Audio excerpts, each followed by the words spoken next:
Hizb ut তহরির Emami কি বললেন শুনেন আপনারা। আমেরিকা ও ইসরায়েল ইরানে হামলা করেছে, ইরানও পাল্টা আমেরিকার বিভিন্ন ঘাঁটিতে হামলা করছে। এই পরিস্থিতি কোন দিকে যেতে পারে? এখানে ইরান বিজয়ী হওয়ার সম্ভাবনা আপনি দেখেন কিনা? এখানে শয়তান বিজয়ী হবে।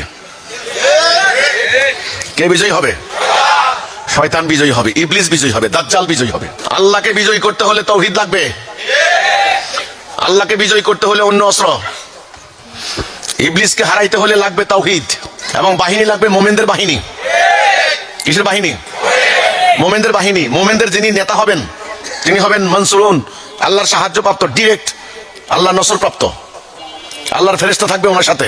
মোমেন, কারণ আল্লাহ সাহায্য করবেন। আল্লাহ থেকে আশা করি আমেরিকা ইসরায়েল কেউ বড় হয়ে যায় নাই, সৌদি আরবে বড় হয় নাই। ইরান বেচারারা দেখবেন শেষ পর্যন্ত চেষ্টা করতে পারে। আমি বেচারা বলছি এই জন্য।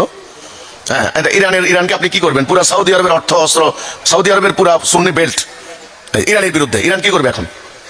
ইরান কি করবে? চেষ্টা করবে তারা, শেষ পর্যন্ত দেখবেন যে কি হয় আল্লাহ জানে, আমি জানি না। তবে এই যুদ্ধে কি হবে আমি বলি, এই যুদ্ধে পুরো মধ্যপ্রাচ্য শেষ। এদের এই আরবদের দীর্ঘদিন ধরে অকল্পনীয়, অচিন্তনীয়, জঘন্য, পৈশাচিক এই বিলাসিতার অবসান ঘটবে।